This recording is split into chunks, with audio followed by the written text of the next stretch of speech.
Handbook of Diagnosis and Treatment of DSM-5 Personality Disorders. Assessment, Case, Conceptualization and Treatment. Len Sperry, MD, PhD. 3rd edition.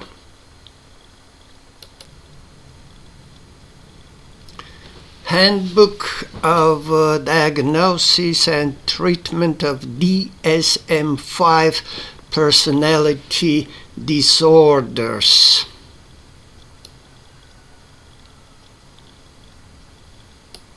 Since the publication of the acclaimed 2nd edition of the Handbook of Diagnosis and Treatment of DSM-4 personality disorders, much has changed in how the personality disorders are understood and treated. However, like its previous editions, this new edition is a hands-on manual of the most current and effective evidence-based assessment and treatment interventions for these challenging disorders. The beginning chapters describe several cutting-edge trends in the diagnosis, case, conceptualization, and treatment of them. Then specific chapters focus on evidence-based diagnosis and treatment interventions for each of the 10 DSM-5 personality disorders. Emphasized are the most recent developments from cognitive behavior therapies, dialectical behavior therapy, cognitive behavior analysis, system of psychotherapy, pattern-focused psychotherapy, mindfulness schema therapy, transference-focused psychotherapy, and mentalization-based treatment. As in previous editions, extensive case material is used to illustrate key points of diagnosis and treatment. Len Sperry, MD, PhD, is a professor of mental health counseling and director of clinical training at Florida Atlantic University and clinical professor of psychiatry at the Medical College of Wisconsin. For more than 3 decades, he has treated and taught courses and workshops on the personality disorders. Among his 1,000 plus professional publications are several articles, book chapters and books on these disorders, including the recently published Cognitive Behavior Therapy of DSM-5 personality disorders.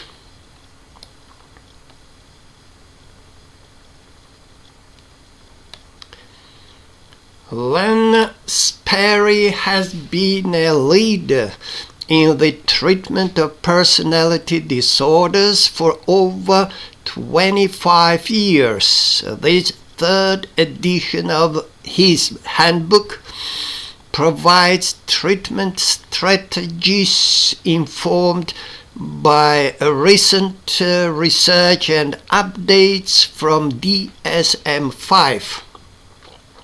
Sperry is the top contemporary clinical scholar of personality disorders, with his integration of empirical science, human development, and a synthetic understanding of different treatment approaches. If you are going to purchase one book on personality disorder, get this one. Stephen J. Sandich, PhD, LP, Professor of Psychological and Brain Sciences, Boston University. As a much-needed antidote to the one-size-fits-all of current cognitive therapy, be it for axis first or axis second, Dr. Sperry has presented a much-needed series of evidence-based and tailored interventions that effectively treat the gamut of personality disorders that are so prevalent today. Nicholas A. Cummings, PhD, SCD, former President, American Psychological Association.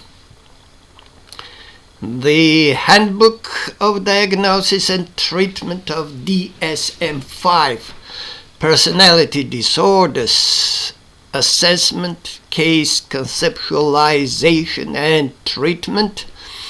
Third edition is a must-read for any practicing mental health clinician working with personality disordered clients. It is remarkably practical, user-friendly, updated, and helpful to assist both professionals and trainees alike stay up to date on the thoughtful, evidence-based strategies for understanding and treating personality disorders. This is one of those books that should be on the shelf of all mental health professionals. Dr. Sperry, as usual, has offered the profession a terrific update to his now classic text. Thomas G. Plant, PhD, ABPP, Professor of Psychology, Santa Clara University. Len Sperry's third edition of the Handbook of Diagnosis and Treatment of DSM-5 personality disorders offers both the experienced clinician and student a concise overview and description of the range of personality disorders, as well as presenting the essential elements of comprehensive diagnosis and treatment. Sperry understands the world of the clinician, distilling the theoretical and pragmatic advances in clinical science that offer hope for identifying, conceptualizing, and more importantly, influencing the course of change for these ubiquitous and challenging disorders. Jeffrey J. Magnavita, PhD, AB, double P, independent practice and lecturer in psychiatry, Yale University.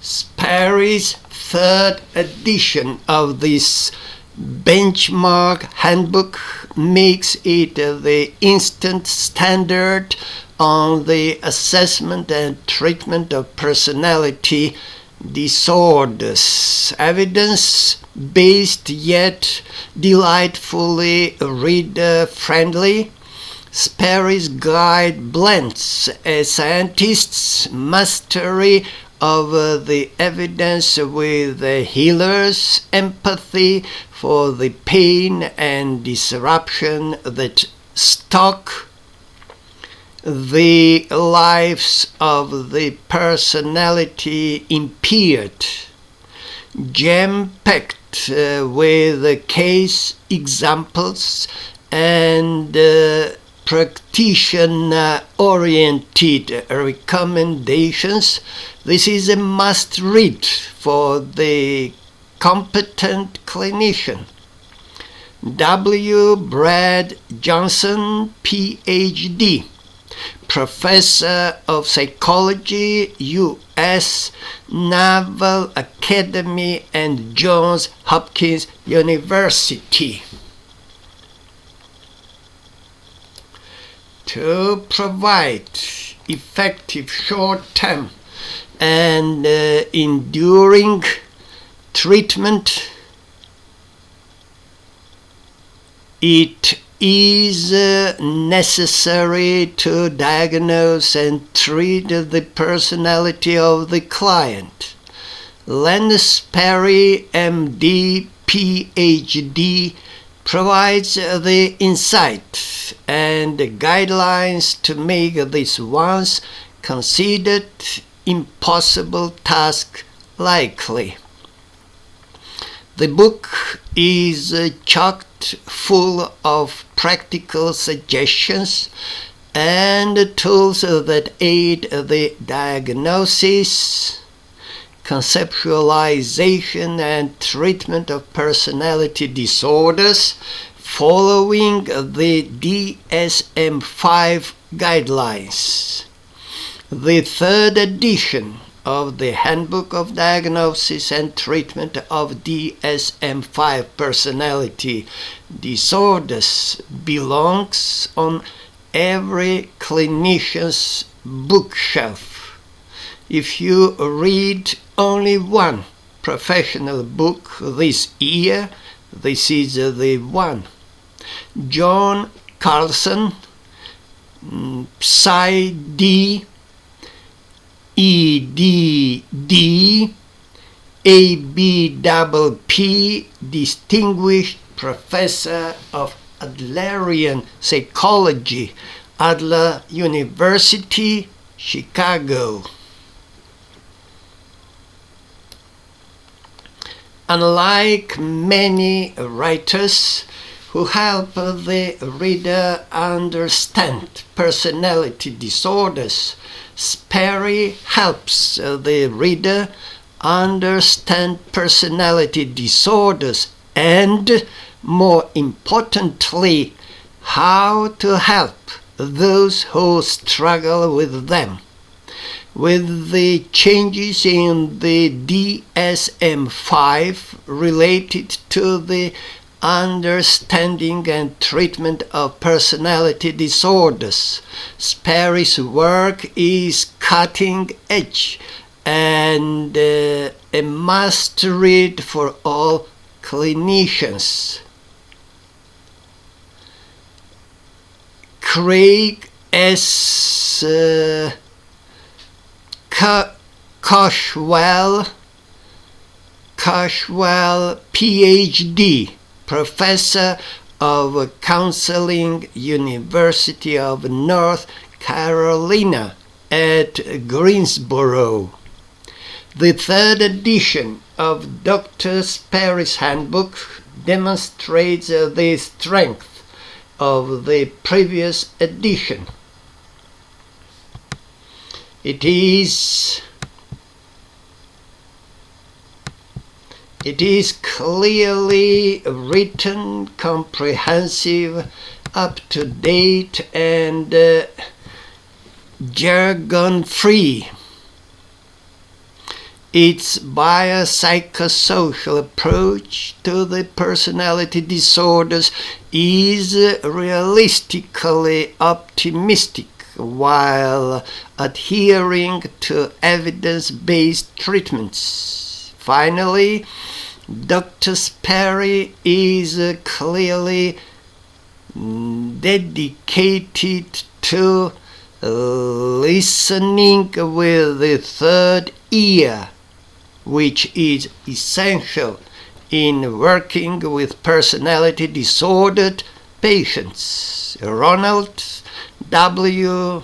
Pice, MD, Professor of Psychiatry, lecturer on bioethics and humanities, SUNY Upstate Medical University.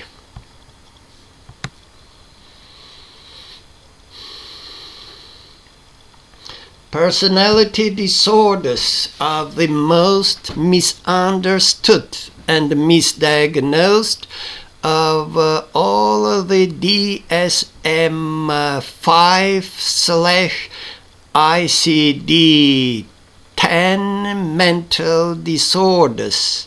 Here in this easy-to-read handbook, Len Sperry presents the most user-friendly guide available to personality disorders, coupled with a completely integrative model to case conceptualization.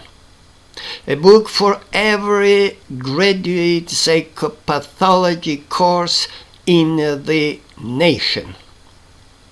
James Robert Bitter, EDD, Professor of Counseling and Human Services, East Tennessee State University. There's an old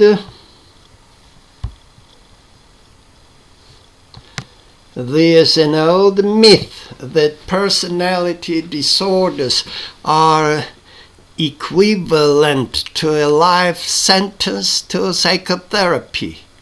Len Sperry uses scientific evidence and logical analysis to systematically bust this myth. If you are interested in working with clients with personality disorders, this book is indispensable.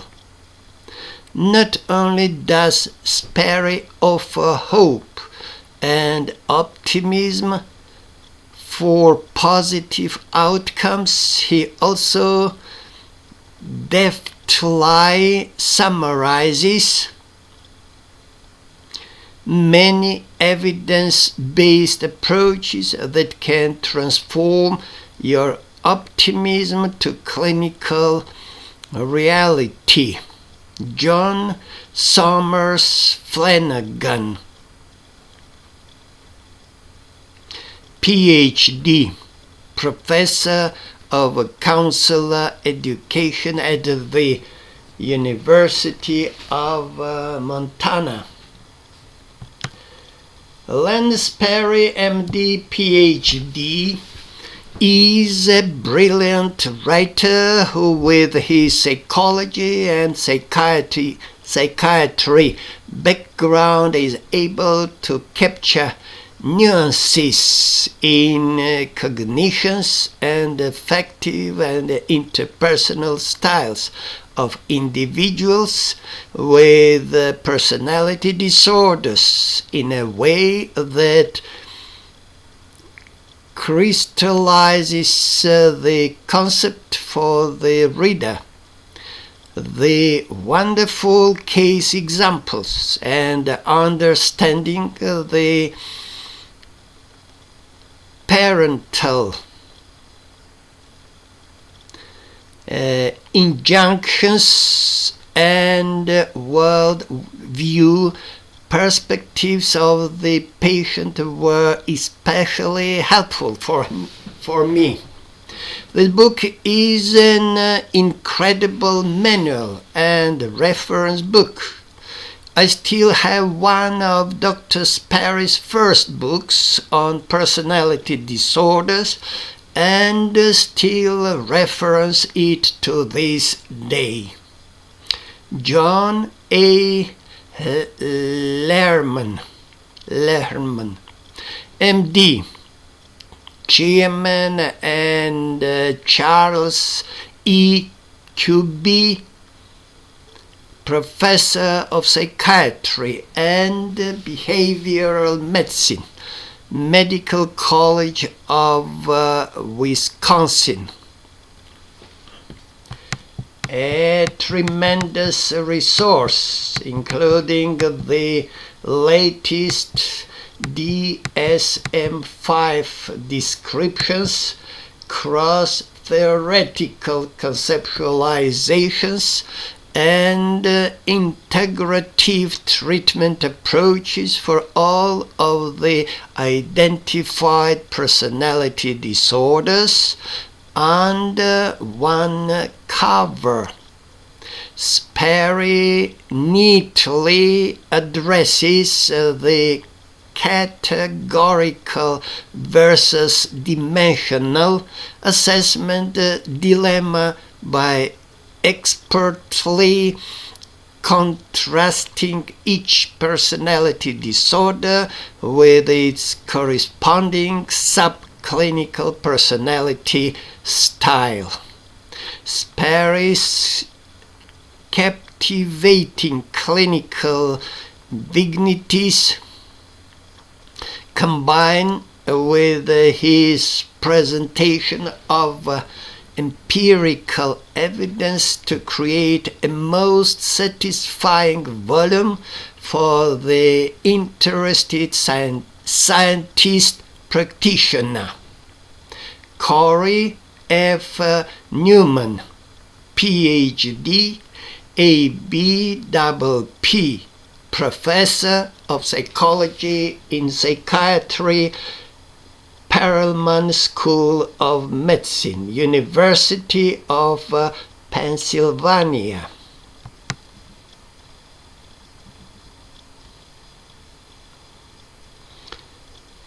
Handbook of Diagnosis and Treatment of DSM-5 Personality Disorders.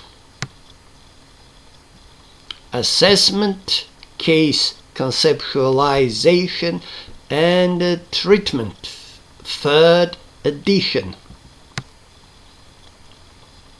Len Sperry, MD, PhD. Routledge Taylor and Francis Group, New York and London.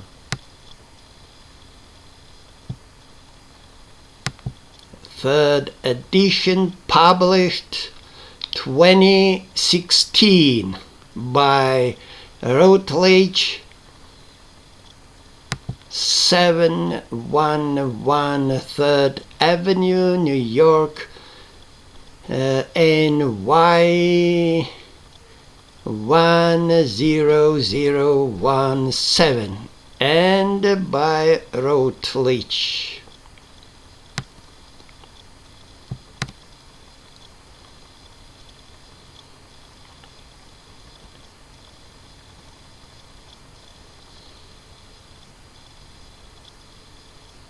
Contents: forward, preface, acknowledgements.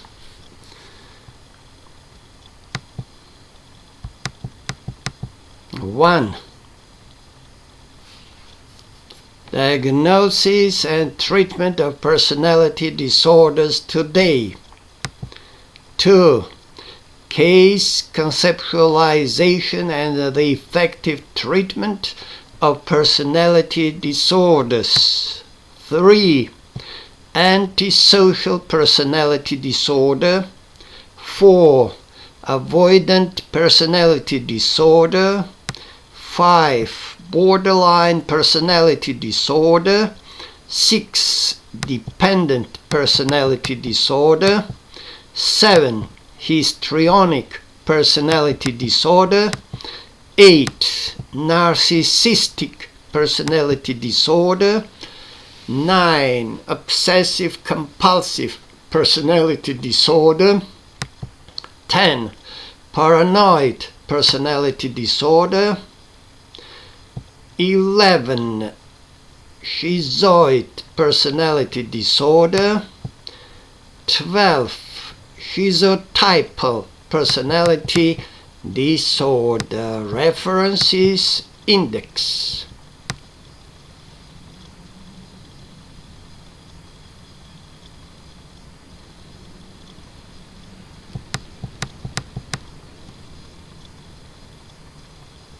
Forward.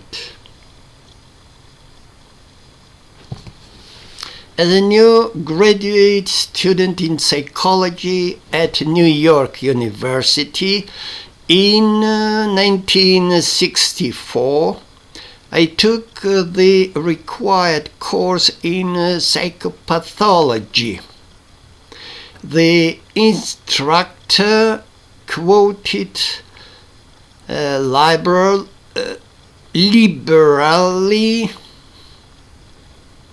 from a volume he called the Diagnostic and Statistical Manual, or DSM, published by the American Psychiatric Association in 1952.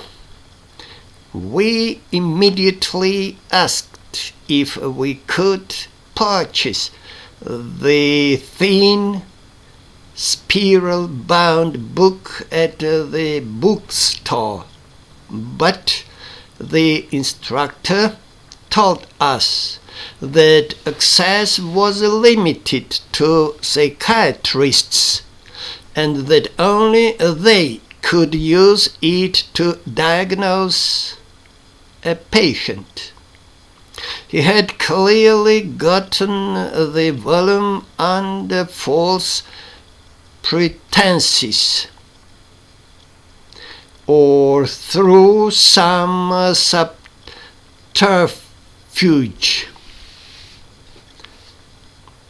While we did not think that was fear, as new graduate students, we recognized the pecking order in mental health.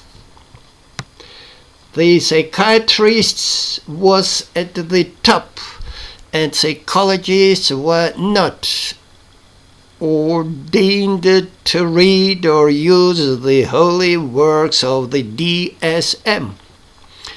This first edition was not labeled as DSM first, simply DSM, with no portent of what was ahead. In DSM first, all mental disorders were divided into two major groups. First, those in which there is a disturbance of mental function resulting from or precipitated by primary impairment of the function of the brain, generally due to a diffuse impairment of brain tissue. And the second, those which are the result of a more general difficulty in adaptation of the individual, and in which any associated brain function disturbance is secondary to the psychiatric disorder. Page 9. The DSM, as might be expected of the Zeitgeist, was suffused with the contemporary perspective of psychoanalysis. The descriptions were brief and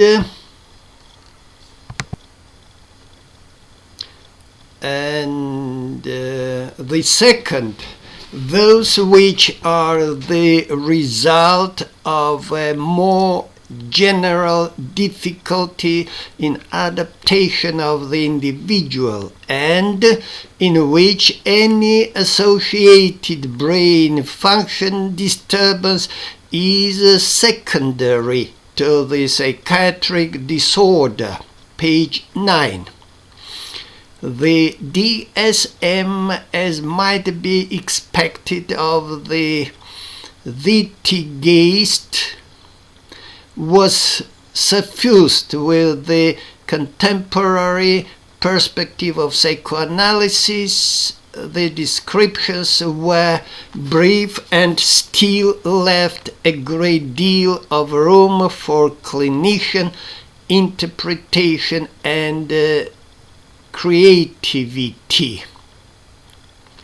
It was not until 1968, with the publication of the second edition of DSM, labeled DSM Second, that there was a sequencing of editions noted. The only place that we could get the DSM the second was at the medical school bookstore.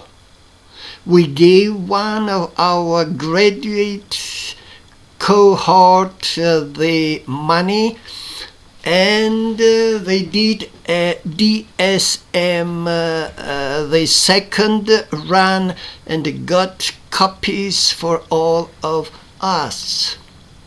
We never asked what lies he had to tell to get by the eagle-eyed cashiers at the bookstore.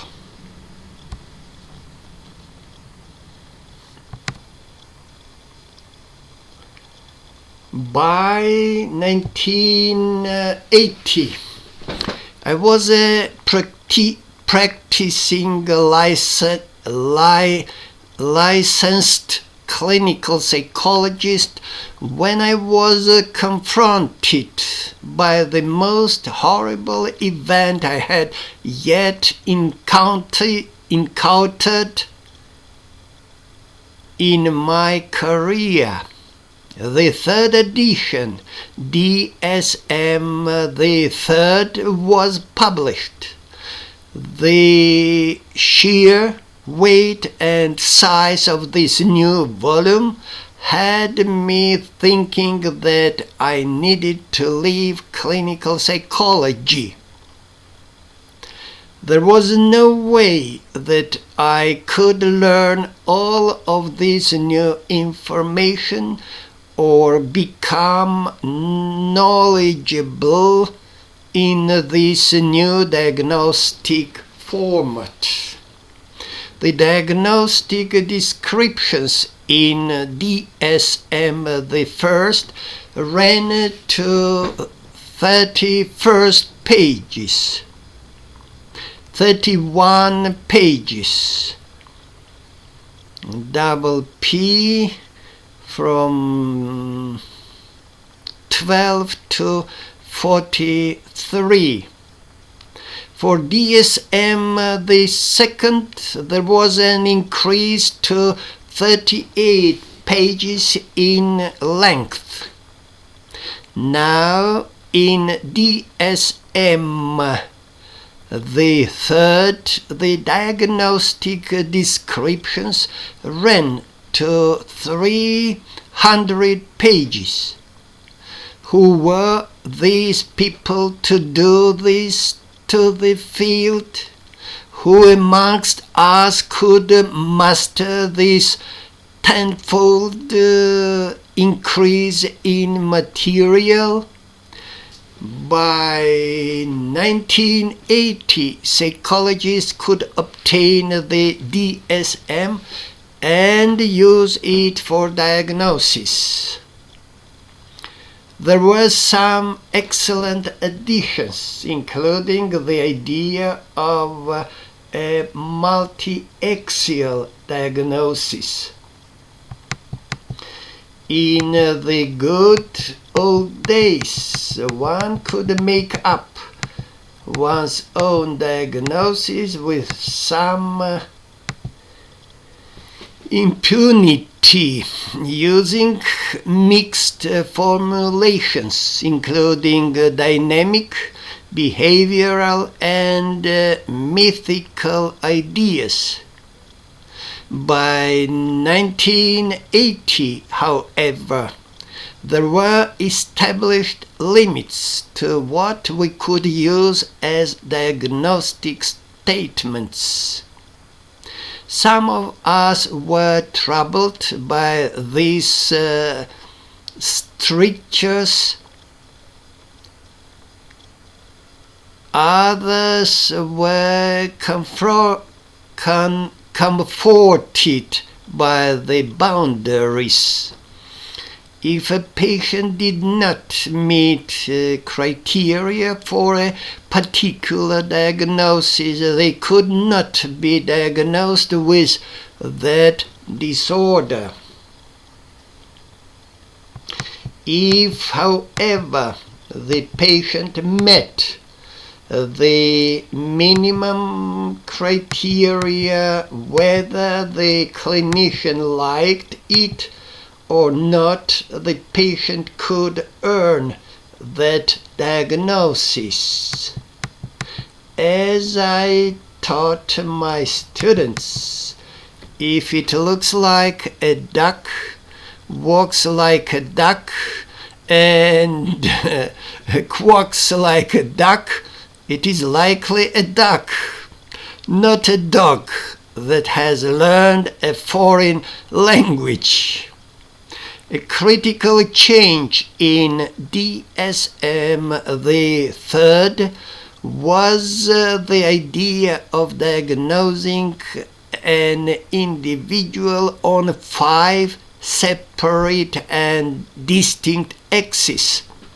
This multi-axial diagnosis allowed the clinician to identify and code aspects of the environment and areas of functioning that might be overlooked if the focus was on assessing a single presenting problem.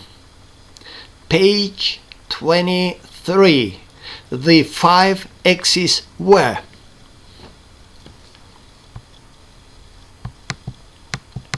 axis the first, clinical syndromes; axis the second, personality disorders, specific developmental disorders; axis the third, physical disorders and medical/health problems; axis the fourth, severity of psychosocial stressors; axis the fifth, highest level of adaptive functioning in the past year. A non-axial category would be used when conditions are not attributable to a mental disorder, but were still the focus of attention of treatment. For example, occupational problems, marital problems. These were coded as V codes. The fifth codes as the fifth codes. In 1994, the fourth edition of DSM was published. In brackets, DSM the fourth, where the definition of terms had swelled to an astounding 650 pages. The description of antisocial personality disorder was the same, though some criteria differed from DSM-3R. DSM the fourth TR was published in 2000. The criteria sets were generally unchanged, but there was a substantial revision of the descriptions, features, cultural factors, age and gender differences, associated features, prevalence, course of the disorder, familial pattern, and differential diagnosis. The definition of terms now covered 703 pages, almost 23 times the number of definitional pages in DSM the first. Finally, the long-awaited and much heralded publication of DSM-5 occurred in 2013. Definitions now take 775 pages again. An almost 10% increase. There have been changes in many realms, but few, if any, changes in the criteria and descriptions of the personality disorders. Given that the patients with personality disorders are often among the most difficult to treat and take more work and energy on the part of the therapist, all without the same treatment success, they can take a major share of the therapist's time and focus. While there has been disagreement with the categorical approach taken by DSM and ICD because of its labeling or pigeonholing potential. These volumes represent the commonly used diagnostic schema for the range and breadth of mental disorders. The approach of DSM has been criticized as cumbersome and even of driving medical students from considering a career in psychiatry. It is not our goal to argue the value of the DSM, the dispensing with the multi-axial system, or the accuracy of criteria. In our view, probably a far greater issue in the use of both DSM and ICD is the lack of operational definitions in both of these diagnostic schemas. A reading of both volumes would find that many terms are self-evident and need little explication. For example, the first criterion in DSM-5 for borderline personality disorders states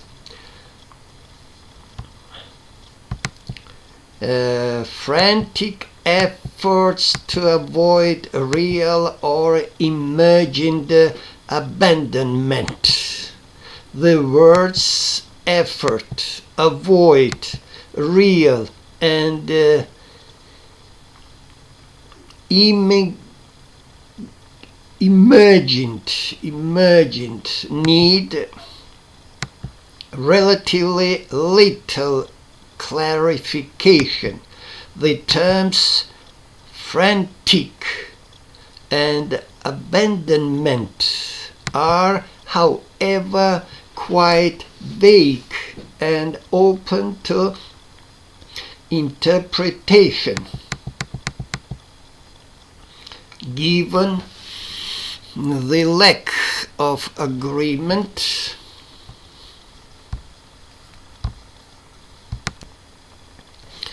on all terms, it should also be noted that over 200 combinations of criteria can be used to meet the required number of criteria to arrive at a diagnosis of any personality disorder.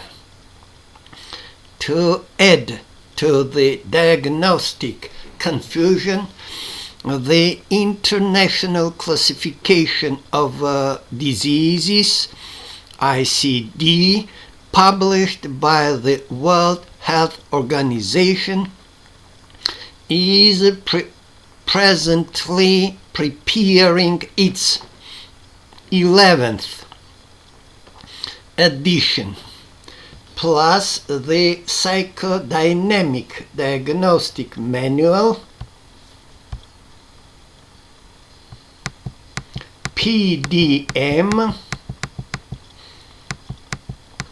a collaborative effort of the American Psychoanalytic Association, the International Psychoanalytical Association, and the Division of Psychoanalysis of the American Psychological Association, the American Academy of Psychoanalysis and Dynamic Psychiatry, and the National Membership Committee on Psychoanalysis in Clinical Social Work, was published in 2006. According to the overview offered by the authors, the PDM is a diagnostic framework that attempts to characterize an individual's full range of functioning, the depth as well as the surface of emotional, cognitive, and social patterns. Page 1. Page the first. The first page. Given the lack of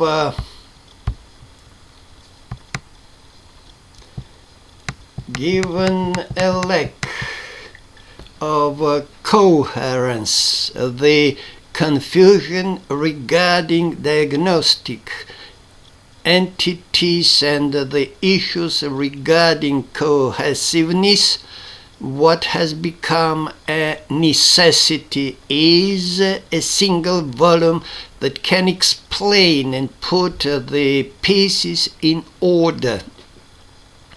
To do this requires a clear vision of what a personality disorder is, how it can potentially impact on an individual and that individual's family and cultural system. It requires a clinical understanding of multiple treatment models and the ability to apply the diagnostic understanding into clinical practice. It requires the author to be able to engage the reader on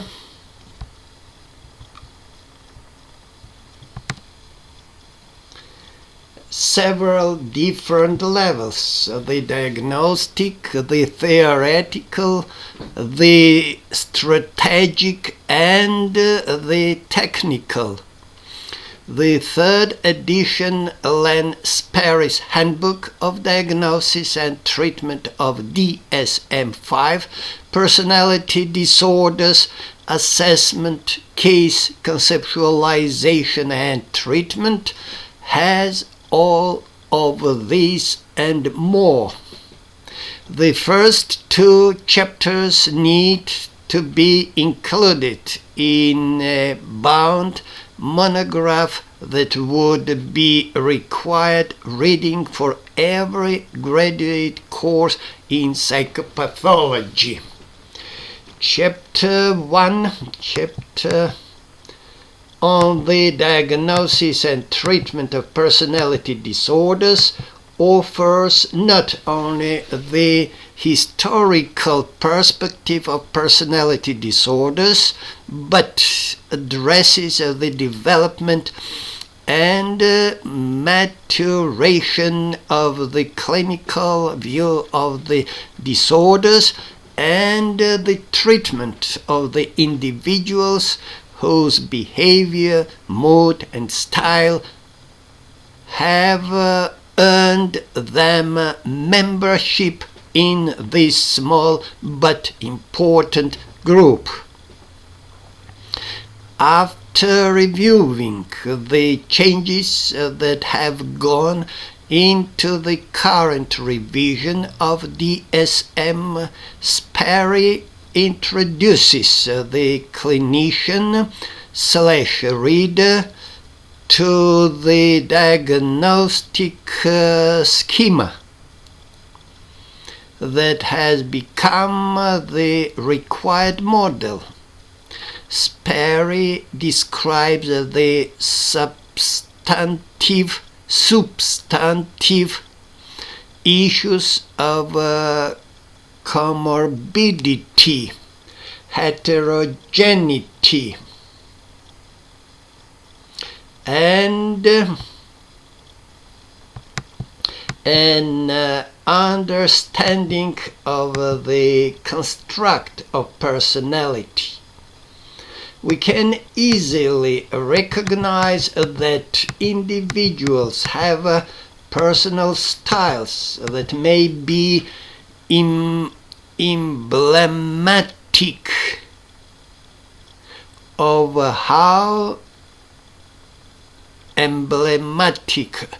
how they respond both interactively and intrapsychically.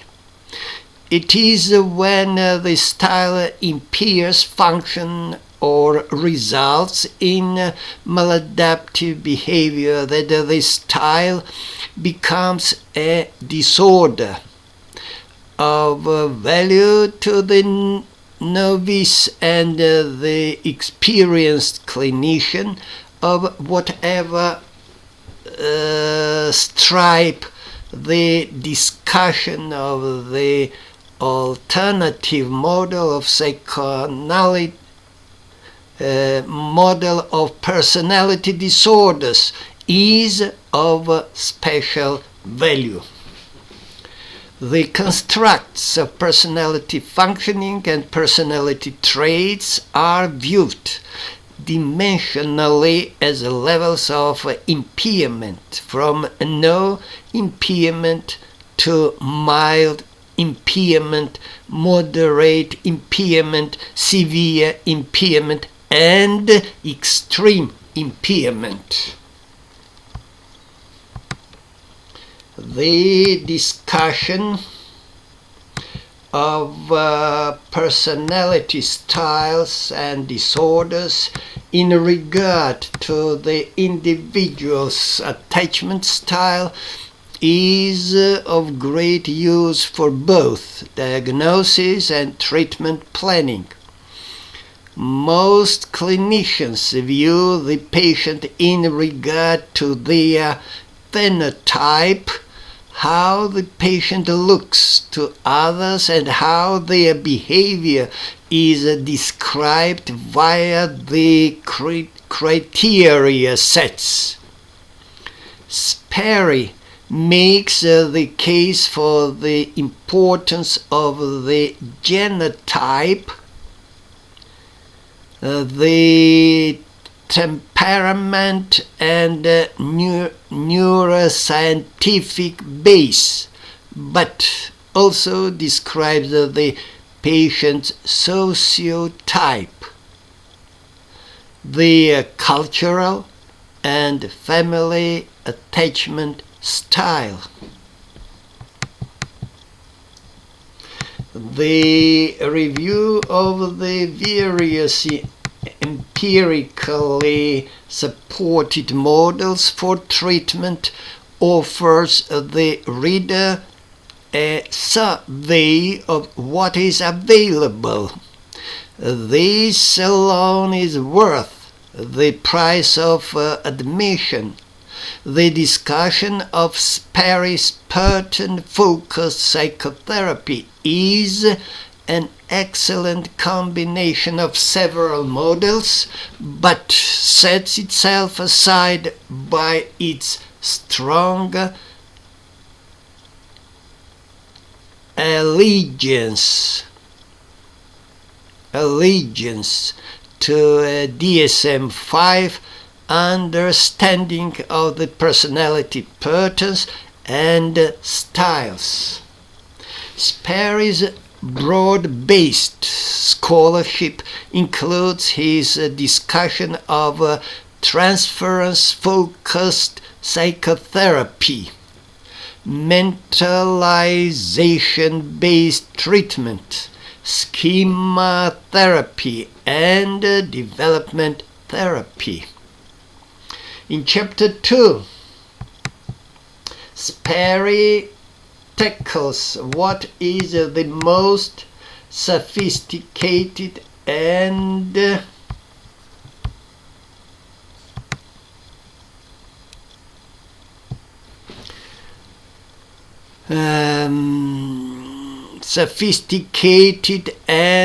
difficult part of the overall treatment process, the assessment and conceptualization of the style and disorders. The best therapists are quite a bit like Sherlock Holmes. They are well versed in several theories, in brackets, not that they have to practice them all. They understand the historical issues for the client or patient. They work to develop an understanding that includes the patient's cultural experience and can build a coherent model of the patient that they can then test with micro interventions.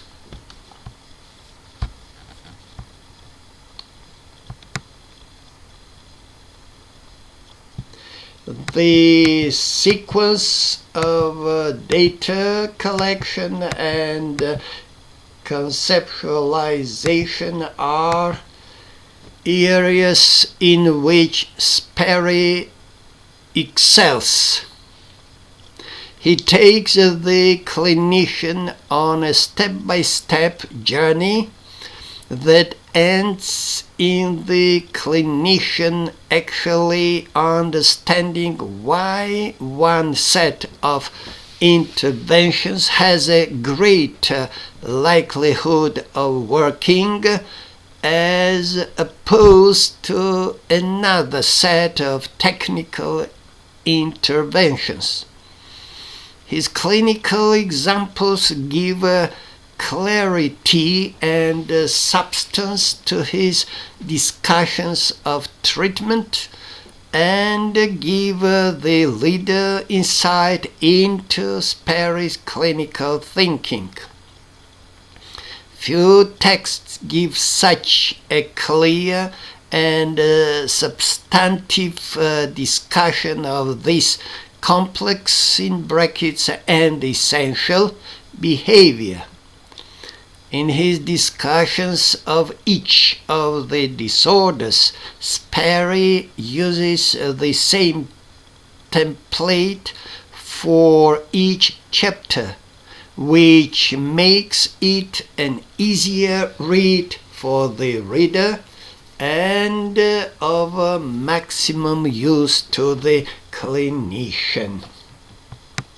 In my therapy work, I am a strong believer and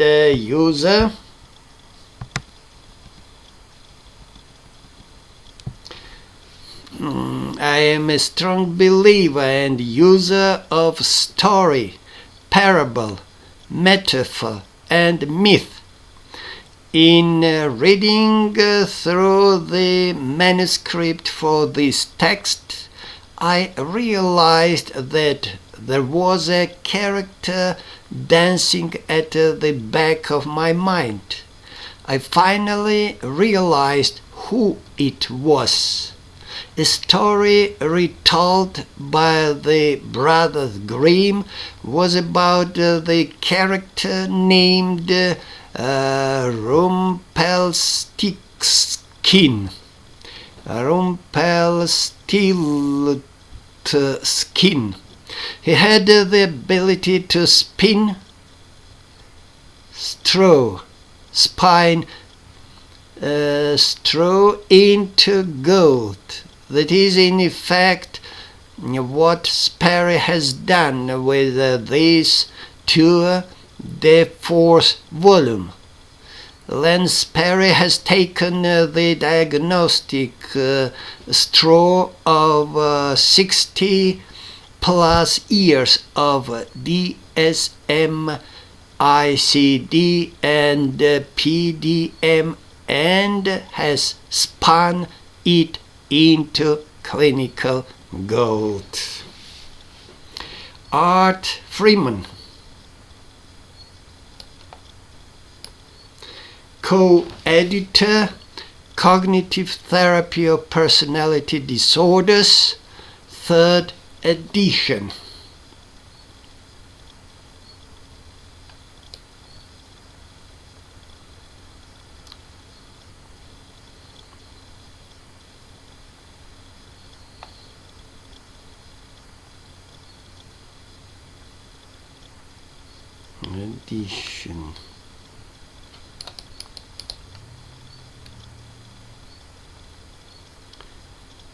Preface.